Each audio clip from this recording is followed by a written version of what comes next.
Saudara, program vaksinasi untuk pelajar terus dilakukan di Aceh, di mana vaksinasi pelajar saat ini baru mencapai 5% di Aceh. Selain itu, hal ini dilakukan menjelang proses belajar tatap muka secara langsung, meskipun dengan menerapkan protokol kesehatan. Berdasarkan data Kementerian Kesehatan, pencapaian vaksinasi di kalangan pelajar di Aceh per 29 September masih 25.239 orang menerima dosis pertama atau 4,37% dari target 577.015 orang. Sedangkan penerima dosis 2 jauh lebih sedikit, yakni 13.897 orang.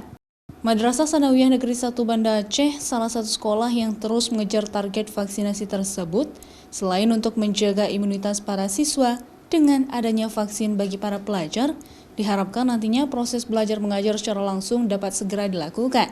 Dengan vaksinasi yang kita lakukan ini, maka virus ini akan berakhir dan kita bisa melaksanakan proses tatap muka dengan baik dan maksimal. Vaksinasi bagi para pelajar di sekolah ini juga didampingi langsung oleh orang tua siswa. Hal tersebut dilakukan untuk menghindari terjadinya hal-hal yang tidak diinginkan kepada siswa-siswi saat proses vaksinasi berlangsung. Syahril, Kompas TV, Banda Aceh.